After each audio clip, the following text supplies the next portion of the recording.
Hola a todos, muchas gracias a todos y a todas, muchas gracias por la paciencia. Eh, bueno, como ya estaba comentando un poquito antes, pero parece que no todos me escucharon, eh, este es el primer taller temático que estamos teniendo desde el programa de pueblos indígenas y su primera sesión. Por eso hubo algunos problemillas logísticos, pero que afortunadamente ya solucionamos.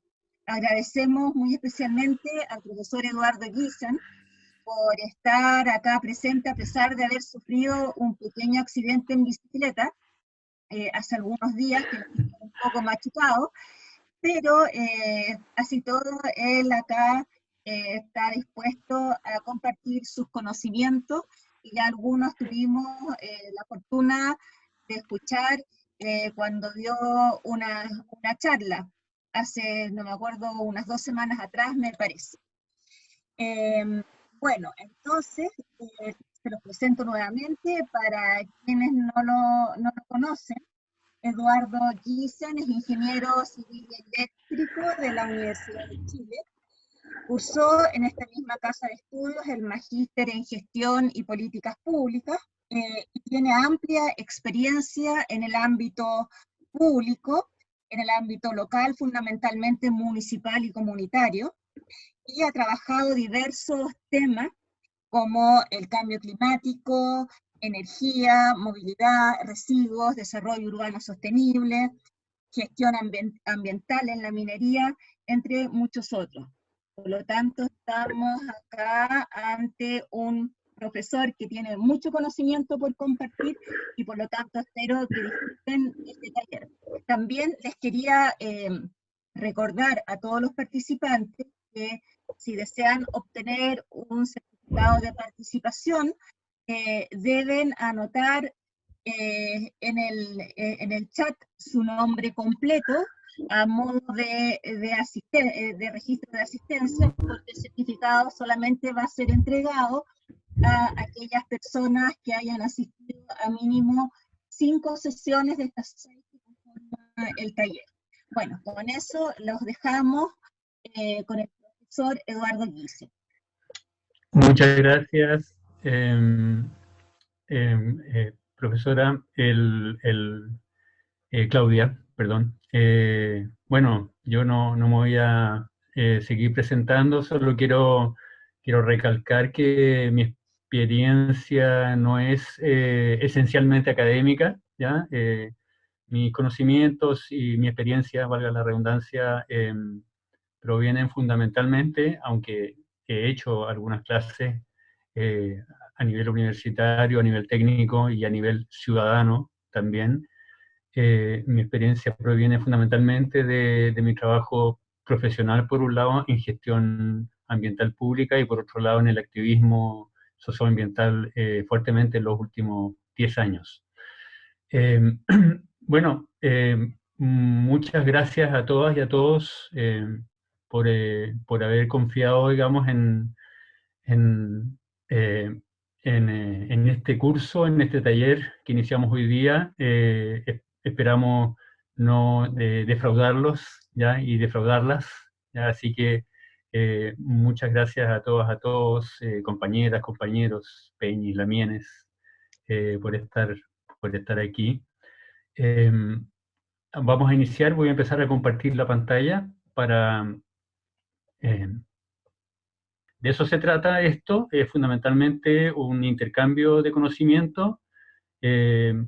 Hay experiencia, creemos aquí, acumulada en este profesor, pero siempre uno está aquí para aprender también. Así que vamos hacia adelante, a pesar del accidente en bicicleta, tal como decía Claudia, que sufrí hace unos días atrás, que además me tiene con una pequeña lesión cervical, pero que esperamos que no sea problemático, ¿ya?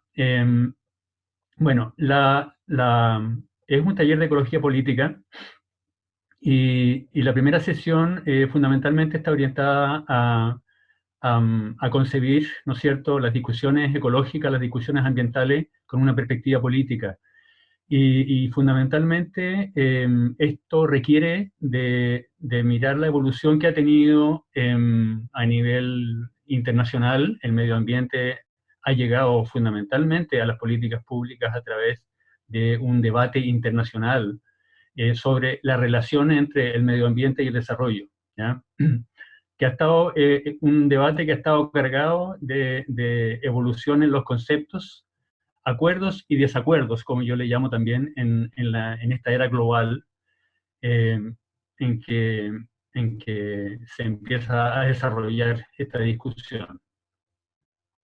Precisamente después de la Segunda Guerra Mundial, ya el año 49 más o menos, comienza lo que se denomina una fiebre del crecimiento económico,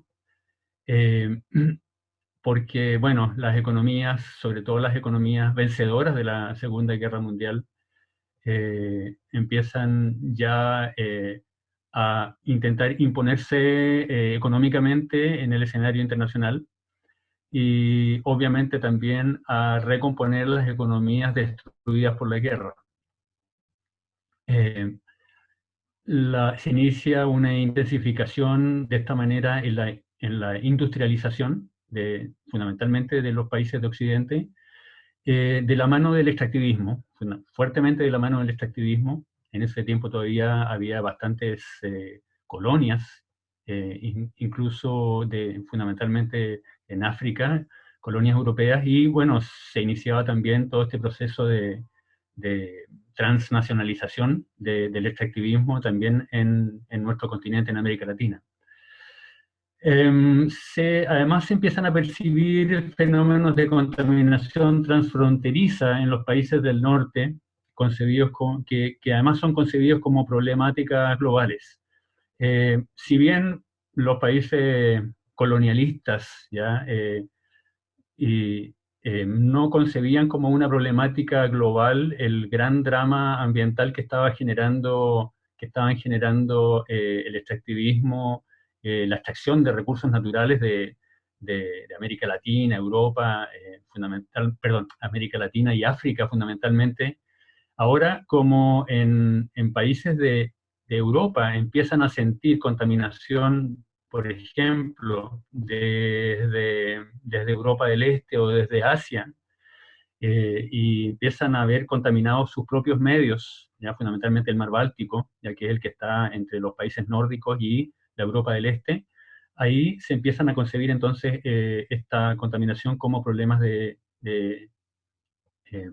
como problemas globales, ambientales. De esta manera, el año 72 se desarrolla la primera Convención de Naciones Unidas para el Medio Ambiente Humano. Recordemos que las Naciones Unidas se fundan después de la Segunda Guerra Mundial. Y el 72, entonces, con esta alerta de problemas ambientales globales, se realiza esta primera Convención de Naciones Unidas. Al mismo tiempo, se tiene por primera vez una primera cumbre paralela a una convención internacional oficial de gobiernos. Y a esta primera cumbre paralela, referida a medio ambiente, acuden fundamentalmente las que ya existían organizaciones y que siguen siendo las organizaciones ambientalistas más grandes, por decirlo de alguna manera, en términos de poder económico, fundamentalmente, con mayor capacidad de incidencia aún todavía sobre gobiernos, en fin, pero dominada por organizaciones entonces conservacionistas, ¿ya? Que no cuestionan para nada los sistemas económicos dominantes, que son fundamentalmente en esos años las que menciono ahí, la Unión Internacional de Conservación Natural, The Nature Conservancy, o la conservación natural, y el Fondo para la Protección de la Vida Silvestre, más conocido como WWF. Al mismo tiempo aparecen y participan en Estocolmo las primeras redes con un prisma más político, como es la Federación de Amigos de la Tierra Internacional. Y en Chile, en ese tiempo, también ya empiezan a aparecer las primeras organizaciones ambientalistas, ONG ambientalistas, todavía no organizaciones muy de base, sino más bien más profesionales. Y la primera de estas es el Comité Pro Defensa de la Fauna y Flora, el CODEF, 1968, que en ese tiempo, muy preocupado por la contaminación urbana, que recién comenzaba a sentirse, me imagino fundamentalmente en Santiago, la contaminación de ecosistemas, las especies en peligro, se empiezan a crear los primeros parques nacionales para proteger ecosistemas y especies, y empiezan a aparecer los primeros conflictos ambientales, aunque ustedes no lo crean, lo que hoy día concebimos como una zona de sacrificio, que es Puchuncaví, Puchuncaví Quintero, ¿no? Y que ya estaba estaban se estaba generando ahí en el Valle de Puchuncaví este primer conflicto ambiental, en ese tiempo provocado por dos empresas estatales, ¿ya? La fundición y refinería, en ese tiempo yo creo que era solo fundición, no estoy seguro, pero la fundición de cobre de Ventanas, que en ese tiempo era de Enami, empresa estatal, ahora es de Codelco, y la termoeléctrica de Ventanas, ¿ya? Situada al lado de la fundición de cobre, ¿ya? Que en ese tiempo era de Endesa, que en ese tiempo era una empresa estatal. Por lo tanto, dos grandes empresas estatales estaban generando ese primer gran conflicto ambiental. Y cuenta la leyenda que en esos años, particularmente en el año 72 precisamente, el Estado chileno estaba adquiriendo la primera planta de ácido sulfúrico para captar el anhídrido sulfuroso que emite las fundiciones de cobre y que transforma esto en ácido sulfúrico, ya que es un subproducto, ya de, ¿no es cierto?, de la fundición de cobre, cuando se le instala una planta de ácido sulfúrico. Esa planta venía en ese tiempo estaba el gobierno de la Unidad Popular, ya que estaba adquiriendo esta planta de ácido sulfúrico, y venía en barco, se cuenta, ¿no es cierto?, viajando para el golpe de 1973 y tuvo que devolverse, ¿ya?, a Checoslovaquia, ¿ya?, desde donde estaba proveniendo. Y de esa manera tuvo que esperar esta fundición unos 25 años después, es decir, pasó toda la dictadura para que se estableciera un plan de descontaminación que definió nuevamente la instalación de plantas de ácido sulfúrico en las fundiciones de cobre, que son insuficientes por lo tanto, por lo demás, y lo sabemos bien, digamos, porque la contaminación ha continuado. En los años 70 se desarrollan conferencias mundiales sobre población, alimentación, asentamiento y diversas temáticas, muchas de ellas muy relacionadas con medio ambiente. Se empieza a concebir un sistema global interrelacionado, es decir, distintas temáticas de debate internacional que están muy ligadas entre sí, que no se pueden discutir aisladas, solas. Y empieza un debate sobre la relación entre el desarrollo socioeconómico y la ecología. Uno de los primeros documentos de gran relevancia en las discusiones públicas en esos años es Los límites del crecimiento, del Club de Roma, del año 72.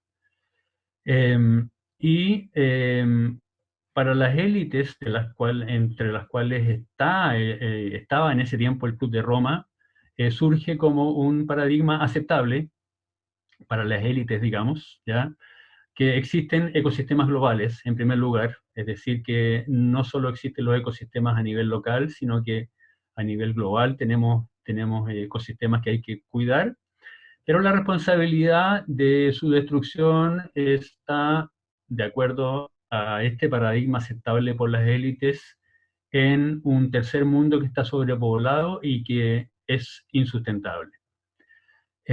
Aquí yo hago una pequeña repaso, digamos, del concepto de desarrollo de Eduardo Cudinaz, un un post-extractivista ya uruguayo, perdón, que analiza el concepto del desarrollo. Primero pone la definición que está en la Real Academia Española, que es la evolución progresiva de una economía hacia mejores niveles de vida. Después se muestra, digamos, lo que dijo Harry Truman después de la Segunda Guerra Mundial, un programa de desarrollo basado en los conceptos del trato justo y democrático, fundamentado en ideas como el uso del conocimiento técnico y la necesidad de producir más. Como antecedentes al concepto de desarrollo está fundamentalmente el progreso material y económico y el productivismo en distintas líneas de pensamiento de distintos pensadores, desde Ricardo pasando por Marx a Keynes y obviamente por Adam Smith, ¿ya? Pero sabemos, digamos, que es un productivismo que en un caso, digamos, en algunos casos tienen un énfasis en el valor de uso y en otros más en el valor de cambio. Una fuerte influencia del darwinismo en términos de un progreso lineal, necesario y positivo hacia expresiones más perfectas y complejas. Y se va estableciendo en el siglo XX, ¿no es cierto?, esta idea de que el desarrollo está asociado a un crecimiento económico permanente. En América Latina, fundamentalmente se va planteando a través de los procesos políticos que va viviendo en el siglo XX nuestro continente, nuestra región más bien, la idea de pasar de una sociedad atrasada o tradicional, visto eso como negativo, ¿no es cierto?, lo tradicional a una moderna y desarrollada en base fundamentalmente al crecimiento, el crecimiento económico, ya medido a través del Producto Interno Bruto, y no fundamentalmente a la distribución. Pero también aparecen en el mundo, en los movimientos sociales y en el mundo académico alternativo también, críticas a estas miradas, aparecen miradas más transdisciplinarias, alternativas, otro desarrollo, alternativas más radicales o reformistas y otras surgidas de la práctica. Y el medio ambiente se va volviendo cada vez más clave en todas estas discusiones. El desarrollo sustentable aparece, ¿no es cierto?, en el año 87, cuando las Naciones Unidas le pide, o encarga más bien, a la comisión encabezada por la exministra noruega de apellido Brundtland, un informe sobre medio ambiente y desarrollo, precisamente. Aparece entonces este concepto del desarrollo sustentable fundamentalmente como una variable ambiental y disponibilidad de recursos naturales, pero siempre como una estrategia para continuar en el futuro con un crecimiento económico, ¿ya? Es decir, no como una responsabilidad ética respecto de un modelo de desarrollo distinto, sino preocuparse por la cuestión ambiental y la disponibilidad de recursos naturales para poder seguir creciendo en el futuro, ¿ya? En definitiva, reinventar la idea del desarrollo igualado a crecimiento económico, es decir, más desarrollo para eliminar la pobreza, que es, en definitiva, la que de acuerdo a lo que dijimos que era este paradigma aceptable por las élites, es la pobreza la que impide el uso sostenible de los recursos, y no el modelo económico de crecimiento económico. Durante los años 90 aparecen formas de distintos esquemas para graficar esto del desarrollo sustentable.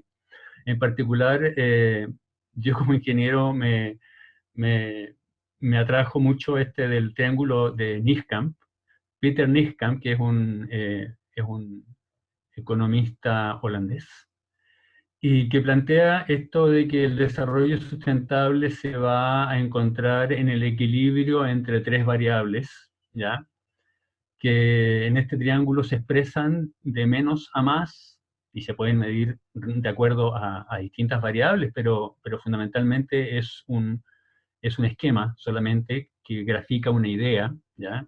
Es decir, hay que asegurar un mínimo macroeconómico, asegurar un mínimo social y un mínimo ambiental para poder tener una zona donde esto permite, digamos, la sustentabilidad del desarrollo, ¿ya?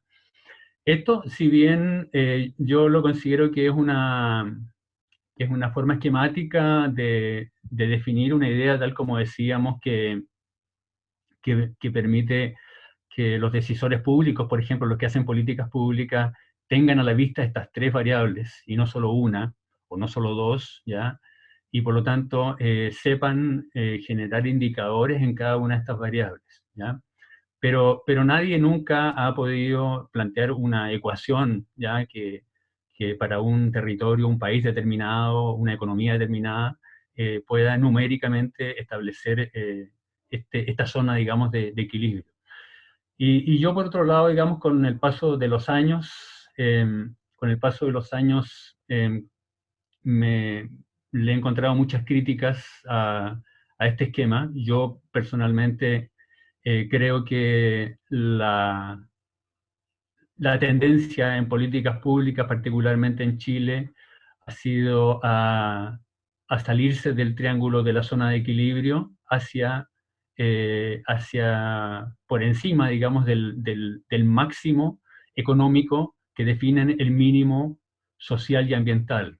Es decir, se ha privilegiado el crecimiento económico en las políticas públicas, em, expresado en favorecer fundamentalmente la competitividad y los negocios, el lucro y el mercado, digamos, eh, asumiendo, digamos, que esto va más bien a generar en el futuro, digamos, bienestar social y bienestar ambiental, ¿ya? Y eso no ha sido así.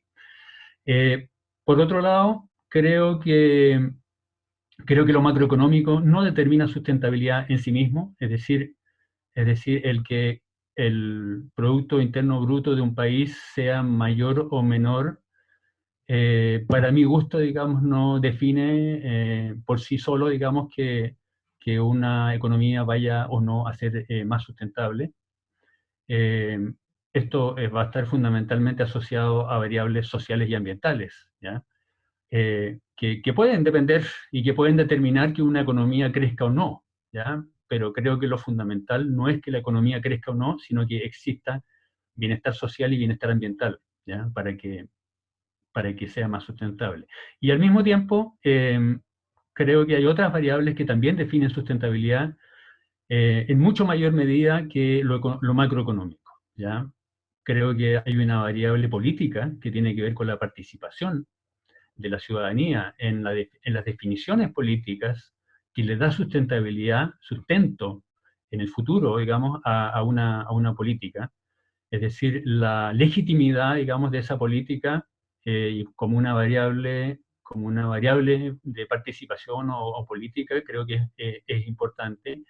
Y por otro lado, que creo que hay una variable de sustentabilidad también muy importante que es de carácter cultural, ya que tiene que ver con las identidades, con el reconocimiento de identidad y con el reconocimiento de las diversidades de todo tipo, que creo que también le otorgan sustentabilidad al desarrollo que se defina, a las políticas públicas que se definan.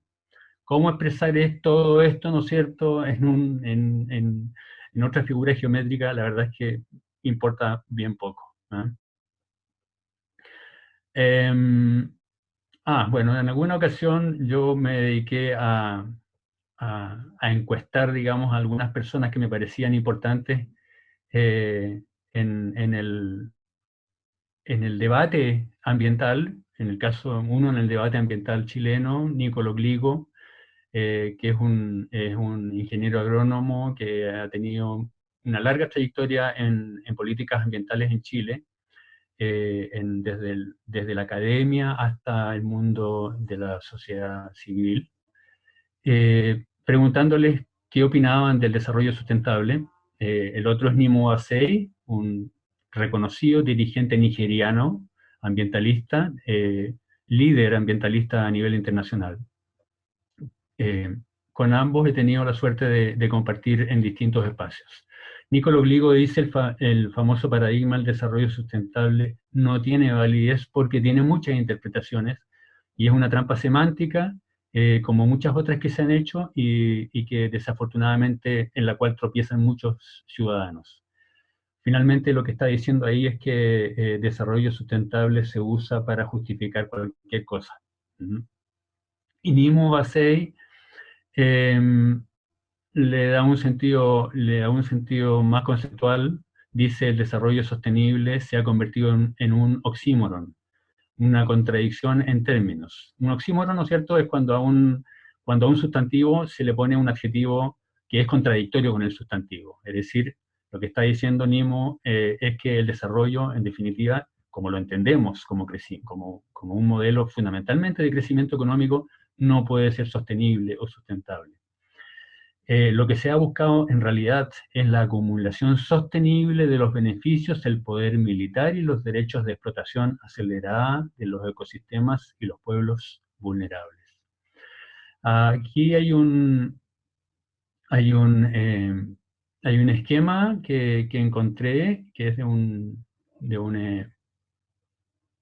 cientista, Bill Hopwood, del 2005, que sitúa los distintos movimientos, corrientes de pensamiento y cómo ellos entienden esto del desarrollo, cómo ven este tema del desarrollo sustentable, fundamentalmente, no sé si ustedes también ven eso, perdón, me fui para...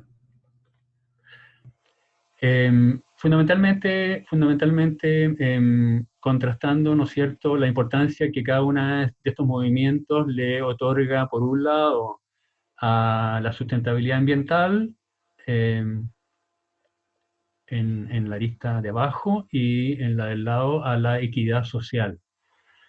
Eh, y bueno, va desde los economistas neoliberales que no le otorgan mucha importancia o prácticamente ninguna, ni a una ni a la otra, ni a la equidad social, ni a la sustentabilidad ambiental, hasta movimientos como el ecofeminismo, ecosocialismo, la ecología social, que le otorga mucha importancia a ambas variables. Y entre las que le otorgan más importancia de manera muy relevante a la sustentabilidad ambiental por sobre lo social, por ejemplo, está la ecología profunda, que entre sus fundamentales expositores a nivel nacional teníamos a Douglas Tompkins acá en Chile. Por otro lado tenemos bueno, lo que denomina este profesional, digamos, al movimiento ecofascista, ¿ya? Y así. Aquí y hay algunos incluso que han ido, como la UICN, de la cual hablamos antes ya, que han ido transitando desde otorgarle menos valor, menos importancia a la equidad social hacia otorgarle mayor importancia con el paso del tiempo. Llega la cumbre de la Tierra en Río, probablemente la cumbre medioambiental que en términos formales, digamos, ha tenido más importancia, mejores resultados, se podría decir, y es la Conferencia de Naciones Unidas sobre Medio Ambiente y Desarrollo. Se reunieron 178 gobiernos, 125 jefes de Estado, y al interior de la cumbre oficial había también 400 representantes de ONG, lo que no es poco.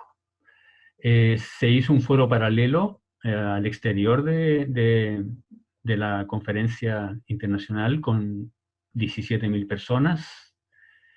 Hubo representantes también del ambientalismo chileno en esa cumbre paralela. De hecho, Manuel Baquedano, que es un ambientalista con mucha trayectoria en Chile, estuvo a cargo de un discurso en la cumbre paralela que fue bien, bien comentado y que tuvo, digamos, bastante relevancia, digamos, En el desarrollo del ambientalismo en América Latina es donde él dijo, bueno, vamos todos en el mismo, o sea, por ser todos parte del mismo planeta, vamos todos en el mismo barco, digamos, pero unos van viajando en primera y otros vamos en, en peores condiciones.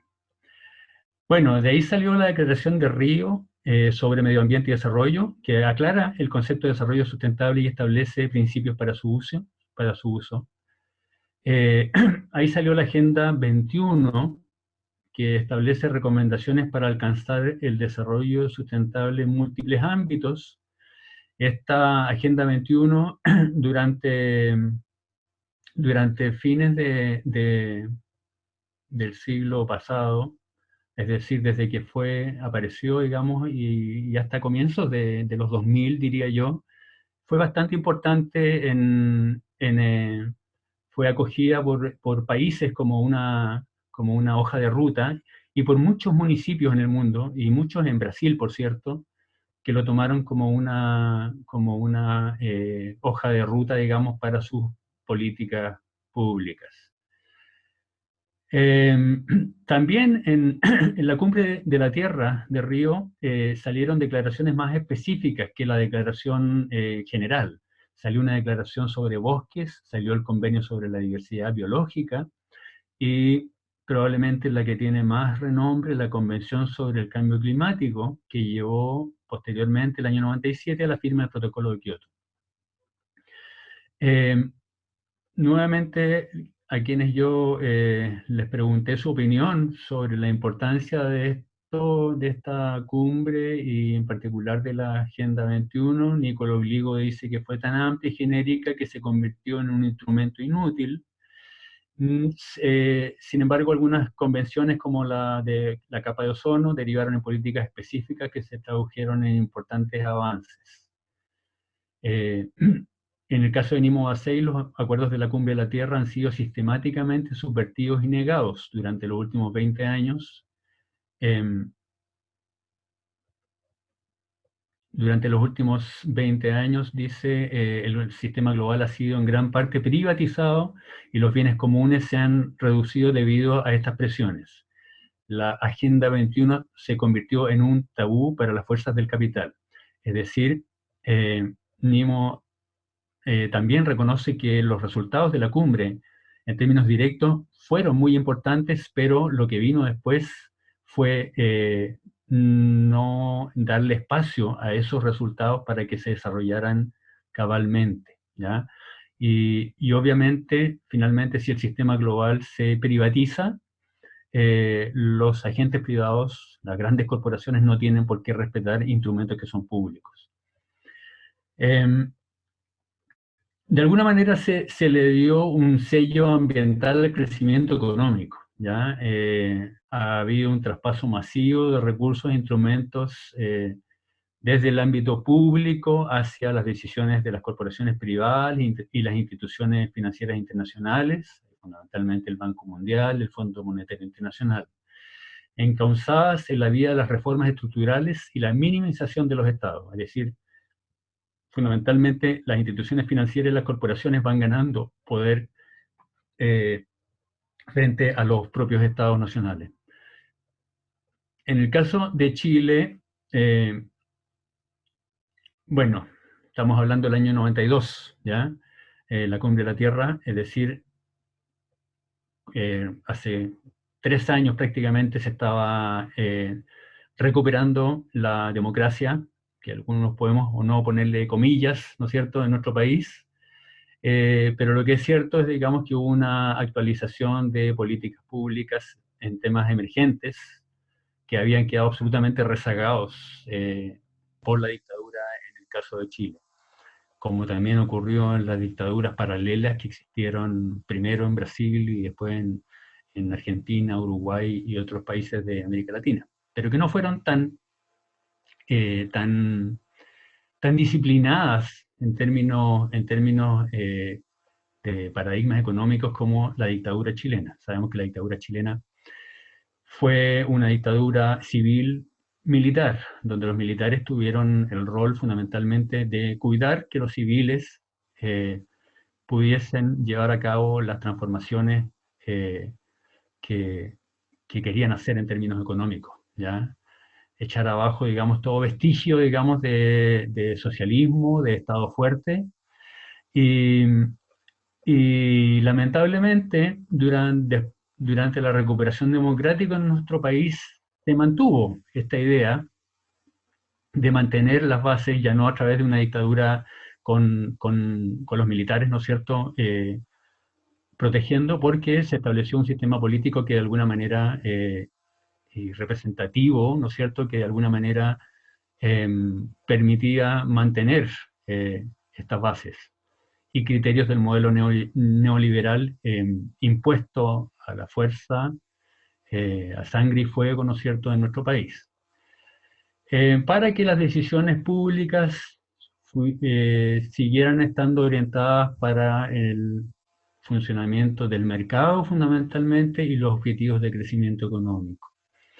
De esta manera se subordinan las políticas públicas a los intereses de sectores depredadores ambientales, como la gran minería, la mega generación energética y la transmisión eléctrica, la industria forestal, la agroindustria, la pesca industrial, la salmonicultura, el sector inmobiliario y el retail en las ciudades. Con esto se percibe, más que se percibe, se vive, ¿no es cierto?, una destrucción de ecosistemas, pérdida de biodiversidad, patrimonio natural y construido. Las comunidades rurales y urbanas se ven afectadas, desarraigadas, vulneradas en sus derechos. Y se aprecia un deterioro en el cuidado y el acceso de bienes comunes como el agua, el aire, la tierra, las semillas, la belleza escénica y el conocimiento tradicional y los derechos de los pueblos indígenas. Mientras estados nacionales y las Naciones Unidas también iban cediendo soberanía en favor de corporaciones multinacionales y instituciones financieras internacionales, se produce una divergencia en el ambientalismo ciudadano. Por un lado, las ONGs, organizaciones ciudadanas más pragmáticas, no cuestionan el sistema socioeconómico y se valen incluso de capital privado y de alianzas con los actores del capital privado para realizar sus acciones, cada vez más restringidas en términos de espacios y objetivos ambientales a conservar y cada vez más disponibles para la limpieza de imagen de las industrias sucias, bajo el concepto de la responsabilidad empresarial. Es decir, como los estados, ya decíamos, se empequeñecen, se van empequeñeciendo, y además los mismos estados ya se van subordinando también a intereses de carácter privado, las ONG más pragmáticas también van asumiendo esta postura, ¿no es cierto?, de como además no hay fondos públicos o grandes fondos públicos para desarrollar un ambientalismo más ciudadano, más local, más territorial, se van valiendo también del capital privado y de esta manera, ¿no es cierto?, haciendo lo que denominamos el greenwashing, el lavado de imagen, digamos, verde de las grandes corporaciones. Pero por otro lado aparecen también organizaciones y redes de justicia ambiental, que es un nuevo concepto bajo las definiciones de la ecología política, y se plantean en una posición más sistémica de cuestionar el sistema, marcadamente antineoliberal, y también por la defensa de las comunidades y los pueblos en conflicto, causados por este crecimiento económico, la desigualdad social y en distintos niveles territoriales, a nivel local, regional, nacional y global incluso, ¿no? Es decir, los movimientos de justicia climática están enfocados con esa mirada, ¿no es cierto?, de poner por encima el cambio sistémico para resolver, por ejemplo, la grave crisis climática que estamos viviendo. Las propias Naciones Unidas van sufriendo una cooptación por parte de las grandes empresas, principalmente a partir de una reunión que hubo 10 años después de la reunión de Río, es decir, estamos hablando del 2002 en Johannesburgo, y fundamentalmente esta cooptación se ha visto en las negociaciones de cambio climático y de biodiversidad, donde grandes corporaciones han empezado a incidir fuertemente en las decisiones que se toman en estas negociaciones. En esta ocasión hubo una declaración firmada por miles de organizaciones que muestra y contrasta lo que dice la Carta de Naciones Unidas con la actitud que han tomado muchas agencias de las Naciones Unidas, como la propia UNICEF, el PNUD, que es el Programa de Naciones Unidas para el Desarrollo, la Organización Mundial de la Salud y la UNESCO, que se han asociado con grandes empresas transnacionales. El Programa de las Naciones Unidas para el Medio Ambiente, por otro lado, ha establecido asociaciones formales en convenios con empresas con un prontuario ambiental gigantesco en muchos territorios del mundo, la ExxonMobil, Rio Tinto, Anglo American, que lo conocemos bien acá en Chile, y la Shell, probablemente de las empresas más criminales en el mundo en términos ambientales. El Río +20, el 2012, que se realizó en Río de Janeiro nuevamente, y a cuya cumbre paralela tuvimos la suerte de asistir, organizaciones que ya veníamos existiendo unos años antes.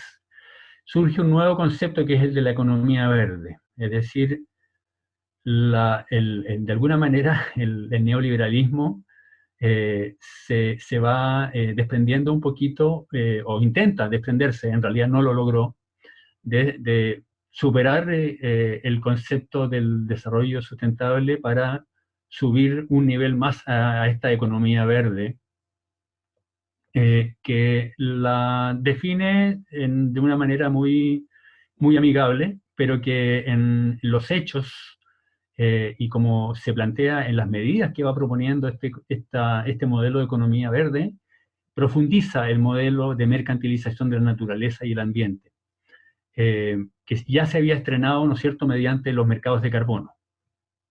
Vamos a tener más adelante una sesión donde vamos a abordar mucho más fuerte el tema de cambio climático y podemos profundizar en esto, y bueno, pero con el concepto y el modelo de economía verde se le otorga un valor económico y transable a los servicios ambientales, como se les describe, que ofrece gratuitamente la naturaleza, como la disponibilidad de agua, los alimentos, plantas medicinales, la captura de carbono, la regulación climática, la prevención de desastres, y hasta se menciona a la cultura y el conocimiento de pueblos indígenas, como, repito, servicios o bienes que pueden ser transados en el mercado, ¿ya? Muchas de estas valoraciones económicas o mercantilizaciones, ¿ya?, de bienes comunes en nuestro país por el modelo fueron ya implementados, ¿ya? Fundamentalmente el agua, sabemos que es paradigma a nivel mundial, el modelo de mercantilización del agua en Chile.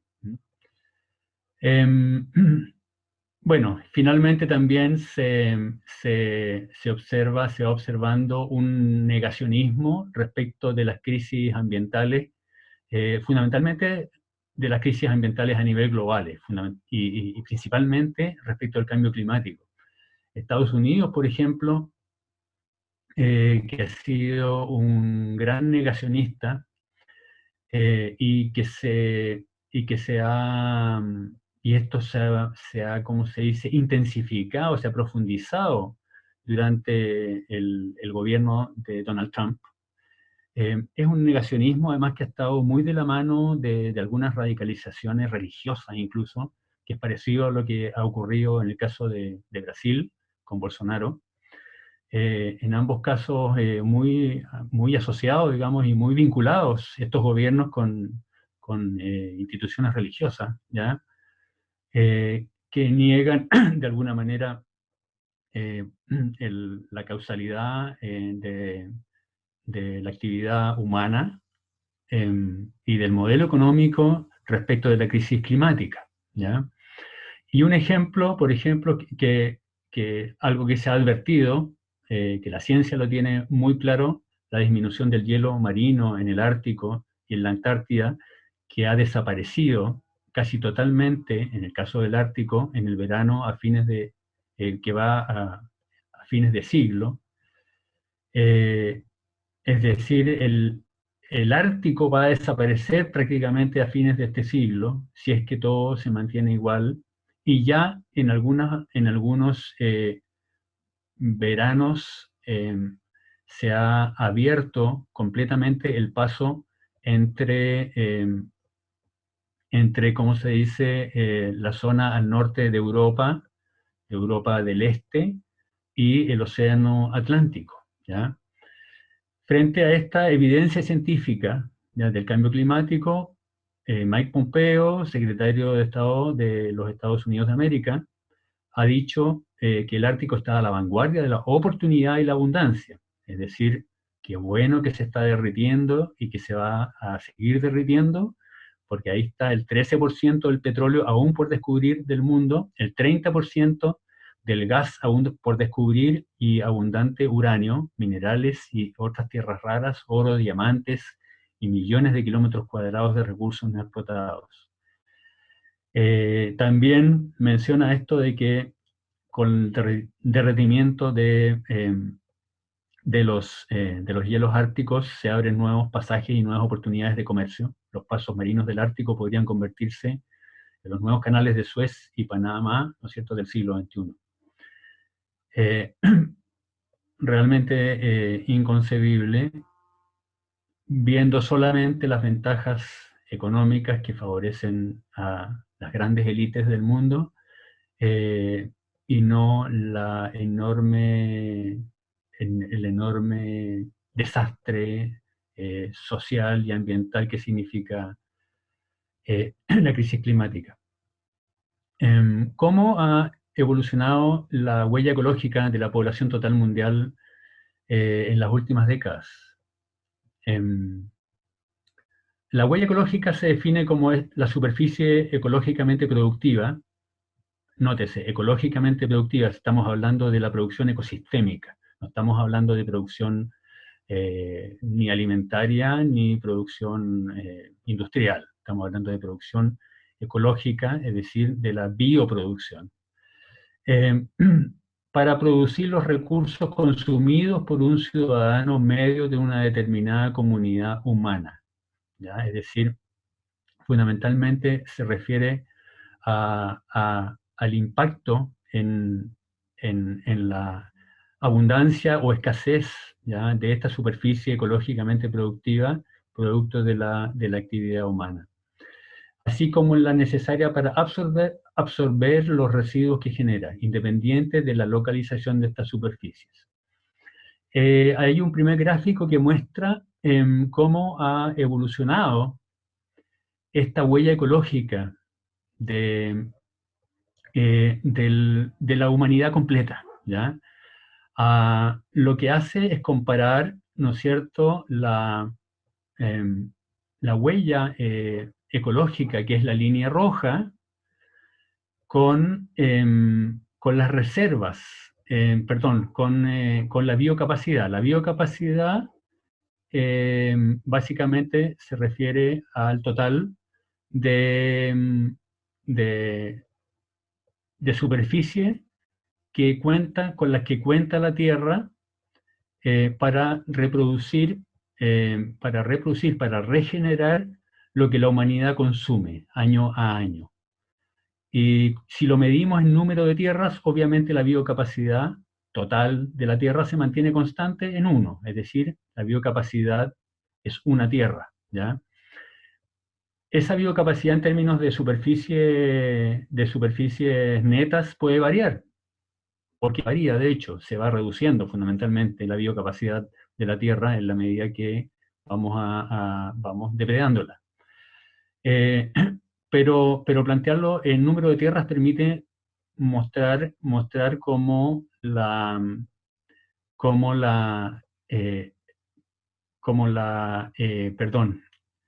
huella ecológica va haciéndonos requerir más números de tierras disponibles, porque esto está medido en números de tierra, para que entonces se pueda regenerar, digamos, lo que consumimos, ¿ya? Lo que consume toda la humanidad.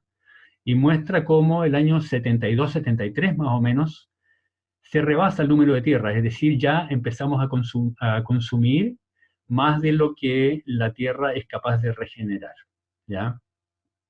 Y por lo tanto se empieza a generar este déficit ecológico frente a una reserva ecológica que había anteriormente.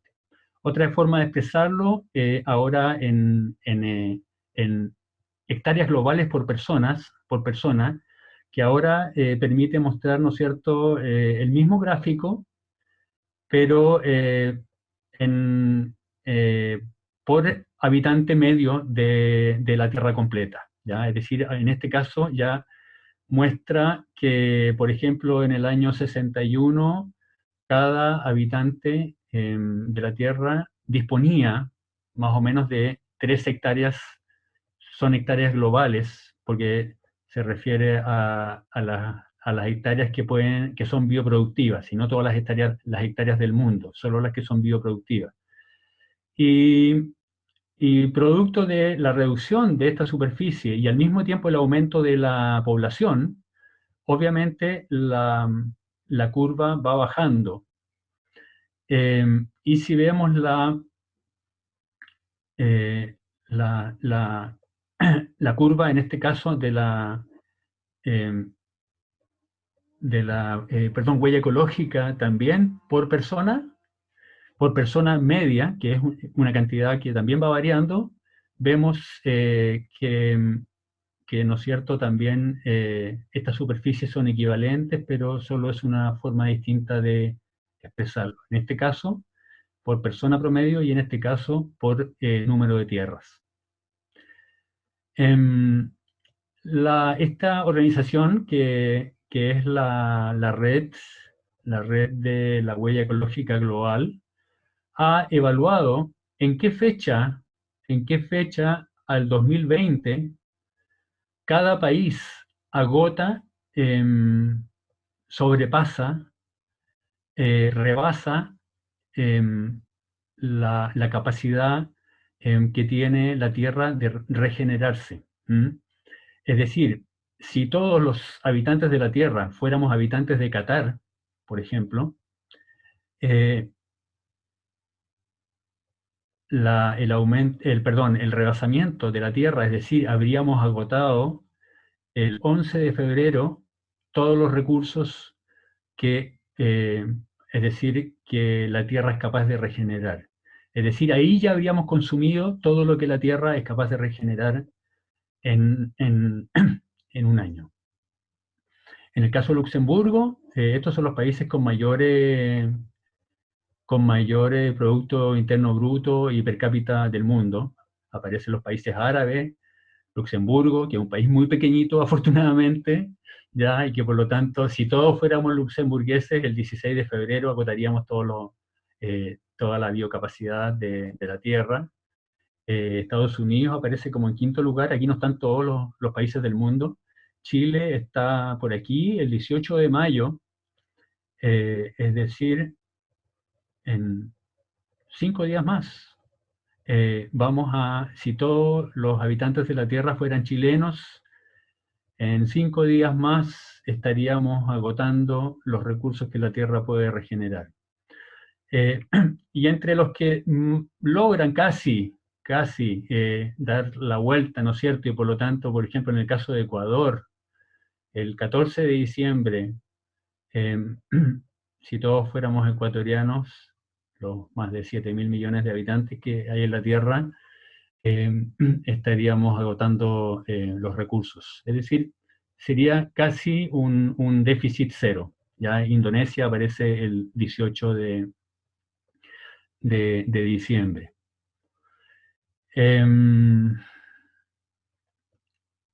Esa es la presentación de hoy día, queridas y queridos alumnos, ¿ya? Ahora voy a soltar la pantalla, vamos a abrir una conversación, un debate, vamos a responder preguntas, vamos a hacer comentarios. Dejo anotadas aquí lecturas recomendadas para la segunda sesión, que va a ser el próximo miércoles, donde vamos donde vamos a hablar derechamente de ecología política, los conflictos ecológicos distributivos y los indicadores de sustentabilidad. Joan Martínez Alié, y La economía ecológica de Guillermo Foladori. Esos textos, de alguna manera, se los vamos a hacer llegar por correo electrónico, me imagino, o quizás dándoles acceso, enviándoles acceso a algún enlace. Y eso sería. Muchas gracias, Ahora Eduardo. Eh, libero la pantalla. Muchas gracias, Eduardo, por tu exhaustiva y completa presentación. Muy interesante, muy crítica también, que es lo que seguramente la mayoría de nosotros estábamos esperando acá. Eh, bueno, cuando tú presentaste las otras variables que también pueden afectar la sustentabilidad, ¿no es cierto? Eh, Hablaste de la política, de la cultural, y a mí inmediatamente me saltó también la territorial, y eso lo empalmo con una consulta que también recibimos en el chat, y que se relaciona con lo territorial, que es el aspecto cultural de la diversidad cultural, y que son temas que como programa de pueblos indígenas nos interesa acá. Otro concepto que te lo digo inmediatamente, que generó dudas y que no se entendió bien, fue el concepto de ecofascismo. Así que te dejo esas dos preguntas planteadas.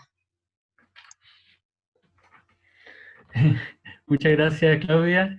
Bueno, yo creo que lo territorial se puede plantear así en términos bien explícitos. Yo creo que en un territorio hay factores sociales, ambientales, culturales y políticos, ¿ya? Entonces, el territorio puede concebirse o lleno de esos factores, o como los concibe fundamentalmente el neoliberalismo, que es como una plataforma física para hacer inversiones, para hacer negocios. Entonces, yo lo recojo, digamos, con mucha respeto, digamos, la propuesta, y me parece súper bien. Pero creo que cuando hablo de esos cuatro factores, los concibo, digamos, en un territorio determinado, que puede ser un país, puede ser una región, puede ser una comunidad, ¿ya? Y donde uno plantea que quiere tener sustentabilidad, ¿ya? Fundamentalmente. Dejando atrás, por cierto, el concepto de desarrollo sustentable, es decir, más que dejándolo atrás, poniéndolo en cuestión. Yo prefiero hablar de sustentabilidad a secas. Y respecto bueno, del ecofascismo, la verdad es que aparece en ese esquema, que no es de mi confección, ¿ya? Aparece como yo no conozco bien el término, sé que hay algunos grupos que se han adjudicado esa denominación, y que en definitiva plantean que, la, que de alguna manera la protección de lo natural y de lo ecológico debe hacerse por sobre cualquier otra consideración. Es decir, eh, sin necesariamente pasar por un filtro democrático, por pasar por un filtro participativo, es decir, hay que imponerlo como sea, ¿ya? Obviamente no existe ningún Estado que haya actuado de esa manera, ¿ya? Los estados autoritarios, ¿no es cierto?, han, han, han fundamentalmente actuado o ya sea para imponer la fuerza de un Estado propietario, y en otro caso un Estado neoliberal, ¿ya? Lo que yo he escuchado de ecofascismo fundamentalmente se refiere a organizaciones muy pequeñas y marginales. No así las organizaciones de ecología profunda, que creo que han estado más presentes bueno, porque de alguna manera han estado asociadas, digamos, a grandes benefactores y filántropos, digamos, que tienen poder económico para, por ejemplo, negociar con Estado, digamos, como lo hizo el mismo Douglas Tompkins en Chile.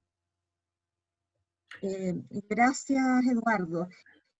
Aquí hay otras preguntas más, no sé si las alcanzaremos a ver todas, pero hay una que Tenemos 20 dice, minutos. ya, hay una que dice que a ver si puedes profundizar un poco más en la ecología, o me imagino que la huella ecológica en Chile en las clases sociales, porque claramente, ¿no es cierto?, nosotros no, entre comillas, depredamos igual dependiendo de la clase social a la que pertenecemos, lo cual se puede ver claramente también en los distintos países, que cuanto más, entre comillas, pobres, su huella ecológica es menor. Entonces, en términos generales, podríamos decir eso. Así que si puedes profundizar un poco en ese caso, en lo que sucede en Chile. Encantado. Dejando claro que son opiniones personales y para nada tienen respaldo científico necesariamente, ¿ya? Pero evidentemente en el caso de Chile, tal como mostraba el gráfico, digamos, eh, estamos más o menos en 1,8, 2 tierras que necesitaríamos, digamos, para que todos los habitantes de la Tierra fueran chilenos, ¿ya? Más de 2 tierras, si agotamos ¿qué fecha era? El 18 de mayo. Entonces, efectivamente, tal como tú dices, o la persona que pregunta, la huella ecológica está muy determinada por las clases sociales, eh, por el nivel de confort y de bienestar económico y material, sobre todo, que tienen las clases sociales. En el caso de Chile, además, es muy desigual, y por lo tanto habría que ver cuál es la huella ecológica, digamos, del 50% más pobre respecto, por ejemplo, del 2% más rico, ¿ya? Capaz que sean más o menos iguales, ¿ya? Eh, yo como dato anecdótico puedo decir que me considero una persona bastante poco, con una huella ecológica decente. Sin embargo, entré, y lo puede hacer cualquiera, al sitio web de esta organización, que es esta red de huella ecológica, y ellos hacen una especie de test en que uno puede medir su huella ecológica. Y te dicen cuál es la huella, cuál es el número de tierras que se necesitarían eh, para no tener ¿cómo se dice en la huella ecológica? O déficit ecológico, si todos los habitantes de la Tierra fueran como tú. Te hacen una serie de preguntas sobre consumo, sobre transporte, sobre la superficie de tu casa, eh, sobre consumo energético, sobre alimentos, y finalmente te dicen cuántas tierras necesitarías si todos los habitantes fueran como tú. Y la verdad es que, para mi decepción, digamos, no me alcanza la tierra. Me pasé como en un 20%. Es decir, necesitaríamos como 1,2 tierras para que todos los habitantes tuviesen la vida que llevo yo, que creo que es bastante, eh, ¿cómo se dice? No es abusadora de recursos para nada, ¿ya? Pero para que veamos, digamos, cómo de mal estamos, y que nadie puede hacerse leso en esto. Bueno, aquí hay otras preguntas, Eduardo, que tienen relación, eh, o más bien que preguntan sobre la relación entre las cumbres de la Tierra y las COP de cambio climático. ¿Cuál sería el rol que tendrían los movimientos sociales en estas? Súper buena pregunta. Bueno, como sabemos, la cumbre, como lo mostramos ahí, la Convención de Cambio Climático nació en la Cumbre de la Tierra de Río 92. prácticamente al año siguiente se iniciaron las cumbres de las partes, las conferencias de las partes, las COPs. Las distintas convenciones, no solo la de cambio climático, sino la de biodiversidad y otras, hacen conferencias de las partes, es decir, los países que han firmado una convención determinada, como es la Convención Marco de Cambio Climático, son partes de esa convención y se reúnen. En el caso de cambio climático, dada la gravedad, se reúnen anualmente. Pero tal como mostrábamos ahí, ya habiendo habido 25 COPs de cambio climático, y la última sabíamos que se iba a realizar en Chile, se canceló debido a nuestro proceso revolucionario que estamos llevando y que tenemos en suspenso ahora, producto de la pandemia. Bueno, habiéndose transcurrido entonces 25 conferencias de las partes, más o menos desde hace unos 15 años, prácticamente no se ha avanzado nada. Es decir, los resultados han sido realmente magros y cada vez hay menos credibilidad en esos espacios de negociación.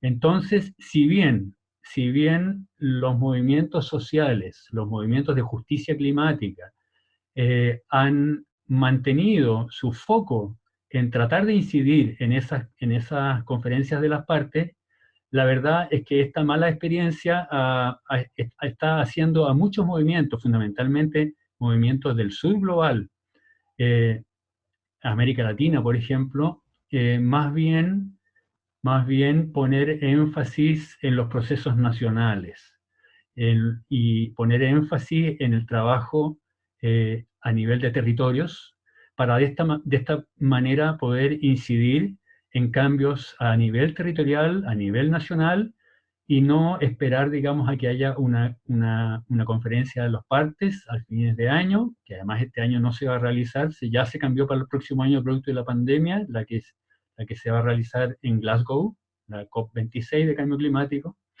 No esperar eso, ¿no es cierto? Y más bien intentar generar cambios a partir de una articulación que sea permanente, ojalá entre movimientos de distintos países. Y en eso estamos empeñados muchas organizaciones de América Latina, generando redes, articulaciones para incidir de manera permanente en las políticas, en este caso climáticas, pero también puede ser las políticas respecto a biodiversidad, respecto a alimentos, respecto a protección de especies, en fin.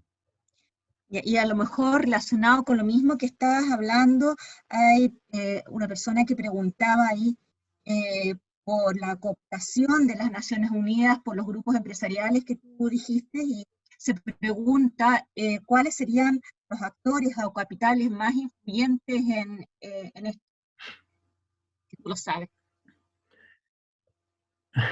Sí, bueno, a nivel mundial apareció por ahí las grandes petroleras mineras. La Shell es un caso paradigmático a nivel mundial, estoy hablando. Las grandes mineras multinacionales australianas, norteamericanas, canadienses, ya que están presentes también en Chile. En Chile la gran minería, yo diría, es el agente más relevante. En Chile no somos un país petrolero, entonces no es tan relevante ese factor. Yo creo que la gran minería y también en Chile juegan mucha importancia las forestales, las grandes forestales. Fundamentalmente aquí estamos hablando de Arauco por un lado, todo el grupo Arauco, y por otro lado CMPC. En otros ámbitos más específicos, también la industria avícola, ¿ya? Qué sé yo, industrias más nacionales, con capitales nacionales como Superpollo, qué sé yo, que también inciden a nivel más territorial. Y otro sector, digamos, que también hace mucho lobby ya en materia de políticas ambientales, y que hoy día ya se está reabriendo la discusión, por ejemplo, sobre los transgénicos en la agroindustria, ¿ya? ahí con grandes empresas de alimentos globales y de fertilizantes y de empresas que han invertido mucho en modificación genética, como obviamente Monsanto Bayer. Muchas gracias. Mira, hay otras preguntas que se refieren más bien al concepto de desarrollo sustentable. Preguntan por conceptos alternativos que seguramente tú vas a dar en otras clases, y también preguntan si la sustentabilidad encubre el modelo de depredación ecológica. Tal vez ahí distinguir, Eduardo, entre la diferencia entre desarrollo sustentable y sustentabilidad para que no haya confusión. Sí, efectivamente, yo lo dije en la presentación, yo personalmente prefiero hablar de sustentabilidad a secas, más allá de, porque es un concepto, digamos, que a mí me agrada y frente al cual, cuando hablamos de la variable ambiental o ecológica, fundamentalmente, que también ahí hay unas distinciones que hacer. Eh, es bueno que usemos más el concepto de ecológico. Eh, no le encuentro, digamos, ¿cómo se dice? Una alternativa al concepto de sustentabilidad, ¿ya? Y esto teniendo absolutamente claro que es un concepto manoseado e interpretado de mala manera por la industria, ¿ya? Es decir, hoy día tenemos gran minería sustentable, tenemos agroindustria sustentable, tenemos todo sustentable, digamos, en boca, digamos, de los peores depredadores. Ah, pero yo creo que es una pelea semántica que hay que seguir dando, ¿ya? Eh, y no dejar, digamos, que no abandonarla, ¿ya? Y dejando que se apropien de conceptos que son adecuados. Hay grandes conceptos que no vamos a abandonar juntos, que han sido tomados también por los neoliberales, incluso por los enemigos de la libertad, por ejemplo, hablan de libertad, ¿ya? Eh, la democracia son conceptos que yo creo que son universales, son valores universales y hay gente que ya no cree definitivamente, pero bueno, yo creo en lo democrático y bueno, si es necesario ponerle apellido participativo, hay que ponérselo, digamos, pero no abandonar las palabras que le han costado a la humanidad tanto tiempo avanzar en reconocerlas como valores. ¿M? Y una de ellas yo creo que tiene que seguir siendo la sustentabilidad. Eh, mm, no me acuerdo si la pregunta tenía una Sí, segunda es que, parte, creo que sí. claro, es que yo creo que más bien también lo que se esperaba era si hay como modelos alternativos al Ah, concepto sí, de sí, sustentable. Yo creo que en ese caso sí, sí tú vas a hablar de eso en otras clases, ¿no? sí, O no sé. efectivamente, la quinta clase más o menos, porque vamos a hacer un recorrido por conflictos ambientales, por ecología política y conflictos ambientales, y precisamente la quinta sesión va a estar muy enfocada, digamos, a paradigmas alternativos. Yo originalmente esta presentación que hice hoy día, otra variante que tengo de esta presentación, precisamente la terminaba o la continuaba, digamos, con paradigmas alternativos, ya cuando se trataba de un taller único. En este caso, lo vamos a continuar en otra sesión.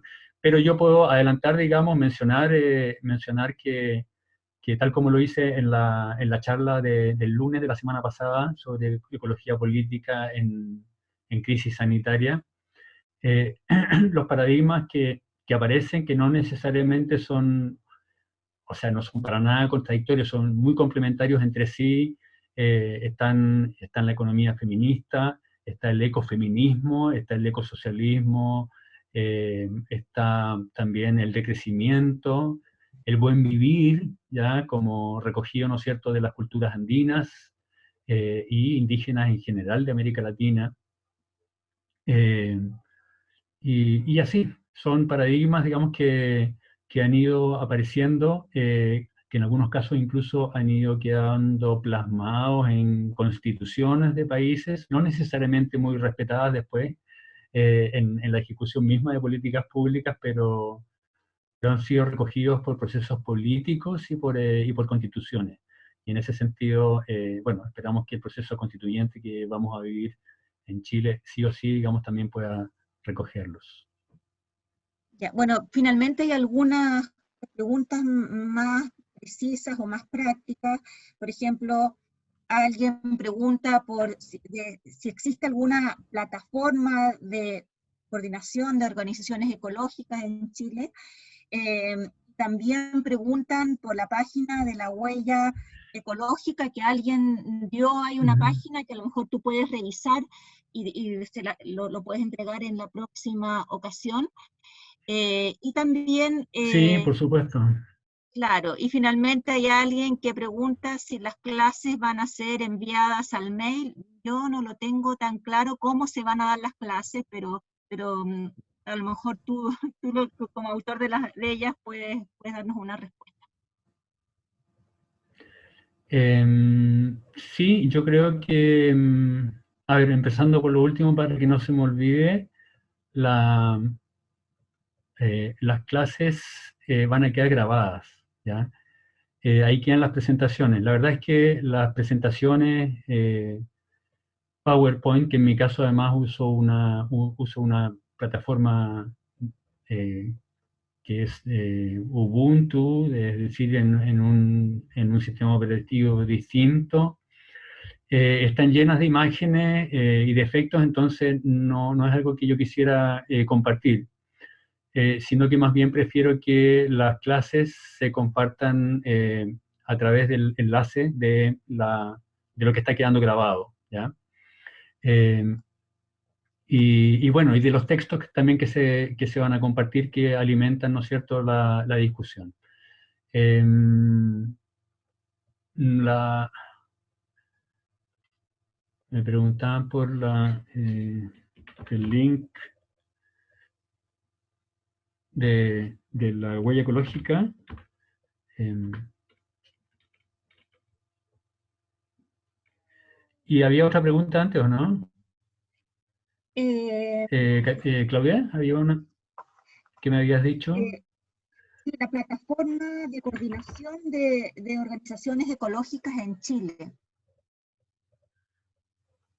Ah, sí. Bueno, hay varias, hay varias.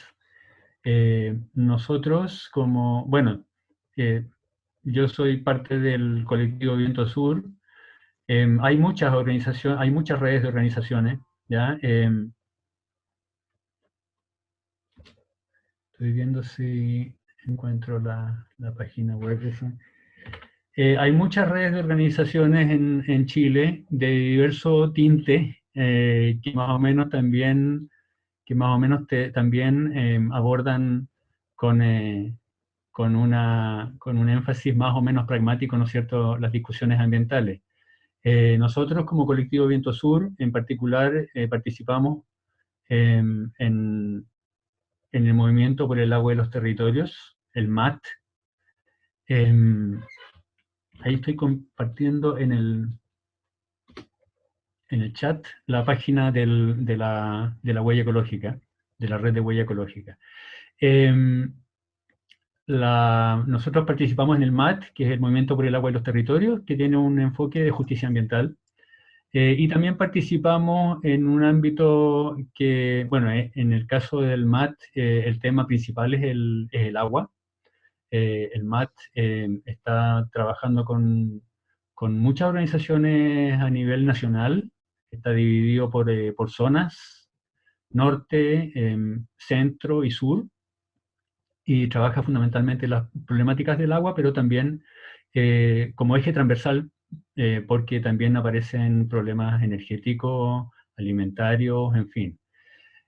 Por otro lado, como colectivo también participamos en la Alianza Basura Cero, que trabaja fundamentalmente el tema de los residuos, con este enfoque de basura cero que lo que busca fundamentalmente es reducir la cantidad de residuos y recuperar la mayor cantidad de los residuos que se generan, la mayor cantidad de materiales, sin ojalá enterrarlos ni incinerarlos. ¿Ya? Eso es básicamente las alianzas en las que nosotros participamos.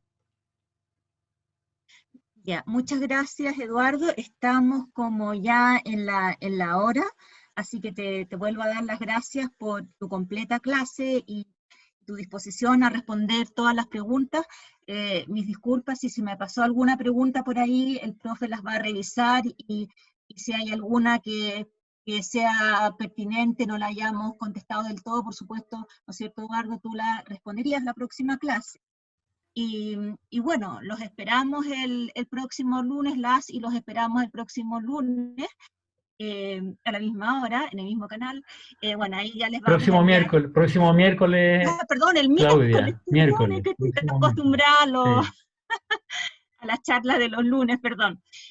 Gracias, Eduardo, por haberme corregido Sí. y gracias a todas y todos por su permanencia durante la clase y el interés. Así que nos vemos. Chao. Bueno, lo mismo de mi parte, muchas gracias a todas y a todos y a todos por haber estado presentes y haber soportado tanto tiempo. Muchas gracias. Adiós.